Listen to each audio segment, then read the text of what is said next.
하나님의 말씀은 시편 73편 17절로 시작합니다. 초림에서 재림까지 기독교 시대를 세 시대로 구분합니다. 기독교 제1시대, 기독교 제2시대, 기독교 제3시대.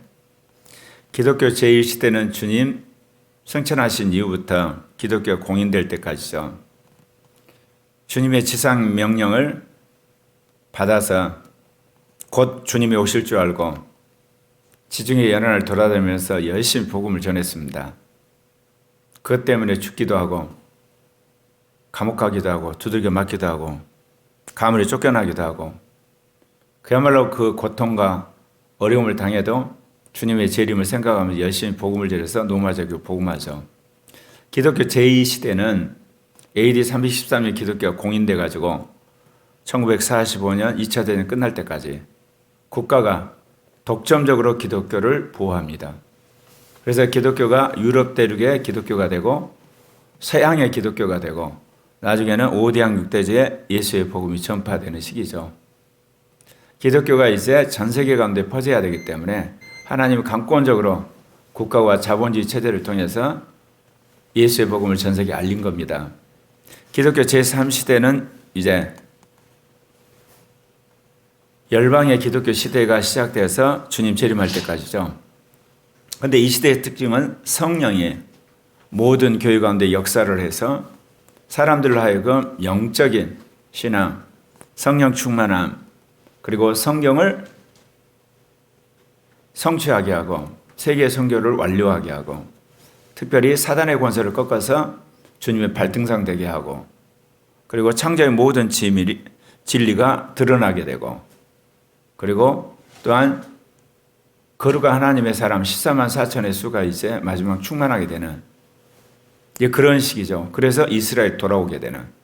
물론 그 마지막에는 적그리스도 거짓선자 육류진우 마전다들이 특세를 하지만 주님이 재림함으로 끝나게 됩니다. 그런데 이렇게 기독교 제3시대에 성령 충만한 사람이 또는 그런 교회가 많아진과 동시에 반대로 악령 충만한 자들도 굉장히 많아지게 됩니다. 그래서 알곡과 가라지, 빛과 어둠이 대비되는 게 기독교 제3시대인데 왜 하나님이 이렇듯 우리에게 성령을 부으시냐면 마귀가 악령을 붓기 때문에 그렇습니다. 그래야만 교회가 믿음을 유지하고 성경을 성취하게 되고 약한 영들과 싸움에서 이기는 사람을 만들기 위해 성령을 부으시는 거예요. 바로 이러한 시대에 하나님이 코리아 교회를 부르신 겁니다. 시편 기자가 의인이 고통받고 악인이 형통함을 보고 잠시 시험이 들었어요. 그래서 그 악인들의 형통함을 보고 그도 질투해서 나도 저렇게 살아야 되는 거 아닌가? 지금까지 내가 산 거 헛것 아니야? 그런 생각을 잠시 했다가 자신이 잘못 생각을 회개하고 나서야 오늘 말씀해 보면 하나님의 성소에 들어갈 때 그들의 종말을 내가 깨달았는데 우리가 성령 충만할 때 의인이 고통받고 악인이 형통하더라도 대수롭지 여기지 않아요. 때가 되면 하나님께서 이거를 심판하시라는 믿음이 분명하기 때문에 한마디로 성령 충만할 때 의인이 고통받고 악인이 형통하더라도 묵묵히 그걸 이겨냅니다.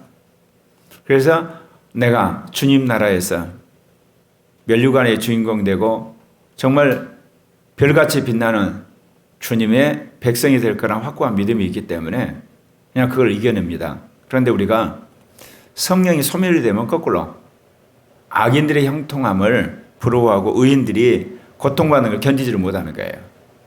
그래서 앞으로 주님께서 우리와 우리 교회는 물론이고 전 세계 가운데 성령 충만함으로 정말 의인들이 이 땅에서 승리하고 악인들이 그야말로 심판하는 그날이 오리기까지 계속해서 주님이 성령 충만함에 그 부어주심을 계속 하실 겁니다. 주께서 참으로 그들을 미끄러운 골에서 두시며 파멸에 던지시니 그들이 어찌 그리 갑자기 황폐되었는가 놀랄 정도로 그들을 진멸하였나이다.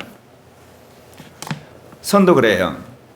선도 서서히 여러분 부어지다가 마지막 충만하게 될 때 하나님이 그런 사람을 쓰세요. 악한 자도 악한 그룹도 서서히 악해지다가 악이 딱 무르익을 때 하나님이 갑작스럽게 심판하시는 거예요. 문재인 정권 득세했을 때 집권적이 80%였어요. 그러니까 그들이 오만해가지고 코로나 초기 국가 재정 가지고 표를 사다시피 해서 총선에서 압승했죠.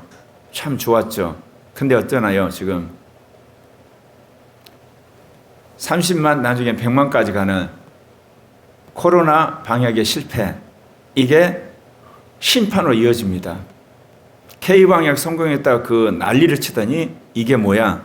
다른 나라들은 이제 진압이 돼가는데 우리는 코로나로 완전히 나라가 범벅이 되는 거예요. 국민이 분노하게 되거든요. 그래서 대선 때 쫄딱 망하게 될 겁니다. 하나님이 악한 자의 그 승승장구를 처음에 보시다가 무르익으면 그들 심판하시는 겁니다. 주여 사람이 깬 후에 꿈을 무시한 같이 주께서 깨신 후에는 그들의 형상을 멸시하리이다. 사람이 깨고 나서 아 꿈이었구나 하면서 흔히들 꿈에서 깨어나잖아요. 현실을 직시하듯이. 주님이 우리를 이런 현실 속에서 잠시 미혹당할 때 이제 때가 되면 우리를 깨우세요. 뿐만 아니라 주님이 이제 우리 목전에서 그런 악한 자들 심판한 것을 우리가 목도하게 되는 겁니다. 내 마음이 산란하면 내 양심이 찔렀나이다. 이거를 그가 깨닫고 나니까 너무나 창피하고 미안하고 민망하죠. 그래서 마음이 산란하면 양심이 찔렀다는 겁니다. 내가 이같이 우매 무지함으로 주 앞에 짐승이오나, 생각해보니까 내가 짐승이라는 거야. 그 하나님의 은혜를 그토록 내가 받았고 하나님의 성령을 받았고 지금까지 살아왔는데 어느 순간에 악한 영의 미혹을 받고 육신의 정욕이 발동하고 옛사람이 발동하니까 아 나도 이게 악인들의 형통함처럼 나도 수술을 벌어서 이 땅에서 좀 떵떵거리고 또 한번 나도 그렇게 잠시 그런 생각을 품었던 자기 자신을 보면서 짐승 같은 자기 정체성, 사실 그런 거거든요. 우리가 악해지면요 짐승이 돼버려요.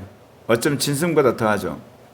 짐승이야 생존 본능에 따라서 사는 건데 이거는 완전히 자기를 지으신 하나님까지도 무시하고 수많은 영혼들과 사람들을 잡아 죽이고 그리고 억압하고 타락시키고 그런 악인들의 모습, 꼭 짐승 같다는 겁니다. 그런데 그런 짐승의 세계에 자기도 잠시 한마디로 말해서 합류를 한 거죠. 나도 한몫 보는 거야. 나도 한바탕 해. 나도 이렇게 못할 바 아니잖아. 그런 악한 마음을 먹은 거죠. 그걸 보면서 내가 주 앞에 짐승이 같았다는 겁니다. 내가 항상 주와 함께하니 주께서 내 오른손을 붙드셨느니라. 그럼에도 불구하고 내가 주와 함께하니 주님이 나를 붙들어 주셨다. 그 고백하는 거죠. 주의 교훈으로 나를 인도하시고 후에는 영광으로 나를 영접하시리라. 주님이 주신 그 말씀으로 나를 늘 깨우치시고 마지막에는 주님의 영광 가운데 거하게 하시리라. 그 고백을 하는 겁니다. 그래서 하늘에서는 주의 누가 내게 있을 것이며 땅에서는 주밖에 삼할 자가 없다. 그 고백을 지금 시편 기자가 하는 거예요. 하늘에는 주밖에 없고 이 땅에서 나는 늘 주만 사모합니다. 내 육체와 마음은 쇠약하나 하나님은 내 마음의 반석이요 영원한 분기시라. 의인이 온갖 고통을 겪고 잠시 미혹을 당했다가 성령 안에서 이제 제정신이 들어서 이 고백을 하는 겁니다. 내 육체와 마음은 쇠약하지만 하나님은 내 마음의 반석이요 영원한 분기시다. 하나님이 나의 전부고 나의 재산이 되고 그리고 나의 의지할 바가 되고 훗날 나를 영광에 들어가게 하시리라. 제가 그 말씀 드렸죠. 왕정에서 공화정으로 가는 시기에 종교개혁이 일어나요. 엄청난 많은 사람들이 핍박을 당하고 고통을 당하고 안 돼서 이민까지 갔어요. 기독교 이 종교 개혁 시대, 이 시대는 민주화 시대예요. 민주화 시대에 일어나는 일이기 때문에 이 시대는 어떤 거겠어요? 그런 것처럼 초기에 핍박당하고 어려움은 없지만 각자가 자기의 육신적인 권리를 내놔야 돼요. 자기의 정치적 자유를 내놓고 사회적 명성을 내놓고 자기가 이 땅에 편하게 살고 있는 걸 내놓은 거예요. 주님 때문에 스스로 이제 고난당하는, 불편함을 감수하는, 세상의 사람들의 손가락질을 이제 감수하면서 거룩하게 살고 영적으로 살고 진실하게 사는 그런 것들을 주님이 요구하시는 거예요. 이거는 지난 26년의 고려학교의 사람들을 하나님 그렇게 인도해 오시는 거예요. 이거를 감당할 수 있는 것은 어디에 있어요? 성령 충만함이 있는 겁니다. 그럴 때 하나님의 영광을 바라보고 그렇게 가는 거예요. 제가 40년 동안 그런 거예요. 그러지 않고는 제가 이걸 어떻게 견뎌냈겠습니까? 그래서 갈수록 이런 일들이 점점 우리 안에 도전이 되는 거거든요. 그래서 성령 충만할 때만이 온갖 시험과 미혹과 또 한편에서는 이 핍박과 어려움을 이겨낼 수가 있는 겁니다. 그래서 내 육체와 마음은 쇠하거나 하나님은 내 마음의 반석이시오 영원한 분기시다. 이 고백을 하는 겁니다. 무릇 주를 멀리하는 자는 망하리니 음녀같이 주를 떠난 자를 주께서 다 멸하셨나이다. 이제 종말의 관점에서 시편 기자가 악인들의 결말에 대해서 선언하는 거예요. 주를 멀리하는 자는 다 망한다는 거죠. 음녀같이 주를 떠난 자들도 다 멸한다는 거죠. 그러나 하나님께 가까이 함이 내게 복이라. 내가 주 여호와를 나의 피난처로 삼아 모든 주의 행적을 전파리다. 제가 지난 40여 년 동안 나름대로 주의 말씀대로 살았는데 흔히 나오는 교회가 부흥된 것도 아니고 열심히 해서 능력이 나타나가지고 열심히 돌아다니며 사역한 것도 아니고 신학교를 세운 것도 아니고 그리고 어떻게 보면 기독교 운동을 해서 사람들을 끌어모아서 흔히들 말하면 유명한 조직을 만든 것도 아니고 성령을 따라 지금까지 이렇게 왔는데 제정신이 들 때는요 내가 참 잘왔다 그렇게 제가 마음속으로 정말 제 살아온 길에 대한 자부심과 주님의 위로를 받거든요. 그런데 좀 뭐가 안 풀리고 그럴 때는 가끔 참 힘들다, 어렵다, 참 답답하다 후회는 해본 적은 없어요. 왜냐하면 워낙 하나님이 말씀을 세게 주시고 그리고 주님이 계속해서 영적인 체험을 주셨기 때문에 후회한 적은 없어요.